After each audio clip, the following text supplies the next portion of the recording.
America के New York में संयुक्त राष्ट्र महासभा का 80वां सत्र शुरू हो चुका है और सत्र शुरू होते ही तुर्की ने अपनी औकात दिखा दी है। एक तरफ पाकिस्तान को पाल रहे और दूसरी तरफ अमेरिका के टुकड़ों पर पल रहे तुर्की ने संयुक्त राष्ट्र महासभा का सत्र शुरू होते ही भारत और इजराइल विरोधी बयान दे दिया। तुर्की के राष्ट्रपति एर्दोआन ने कश्मीर का मुद्दा उठाकर भारत की संप्रभुता पर हमला किया, तो दूसरी तरफ गाजा की तस्वीरें उठाकर इजराइल को जमकर गालियां देनी शुरू कर दी। लेकिन आपको बता दें कि भारत और इजराइल ने भी तुर्की पर बहुत बड़ा हमला कर दिया है। हमला भी ऐसा कि भारत ने अपना युद्धपोत और इजराइल ने अपना एयर डिफेंस सिस्टम तुर्की की धज्जियां उड़ाने के लिए भेज दिया है।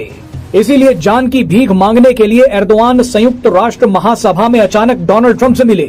कश्मीर और गाजा पर एजेंडा चलाने वाले तुर्की को ठोकने के लिए भारत और इजराइल ने तगड़ी घेराबंदी कर ली है। आप जानते ही हैं कि तुर्की ने एक छोटे से देश साइप्रस के उत्तरी इलाके पर कब्जा कर रखा है।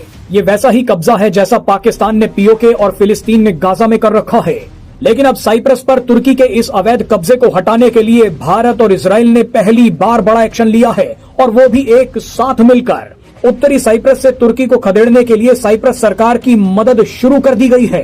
आपको याद होगा कि कुछ समय पहले पीएम मोदी साइप्रस गए थे और तुर्की के इलाके वाले कब्जे को देखा भी था। और अब भारत का सबसे एडवांस्ड स्टेल्थ युद्धपोत आईएनएस त्रिकंड साइप्रस पहुंच गया, साइप्रस को भरोसा दिलाने की हम आपके साथ हैं। एक रिपोर्ट के मुताबिक दावा किया गया है कि भारत ने साइप्रस को ब्रह्मोस मिसाइल देने की भी पेशकश की है। ब्रह्मोस के अलावा साइप्रस को आकाश एयर डिफेंस सिस्टम देने का भी ऑफर दे दिया गया है। साइप्रस में अगर ब्रह्मोस और आकाश पहुंच गए तो तुर्की वेंटिलेटर पर पहुंच जाएगा। भारत तो साइप्रस में बड़ा खेल कर ही रहा है, लेकिन इजराइल ने तो साइप्रस को हथियार देने शुरू भी कर दिए हैं ताकि तुर्की के टुकड़े किए जा सके। इजराइल ने साइप्रस को बराक एयर डिफेंस सिस्टम की यूनिट भेज दी है।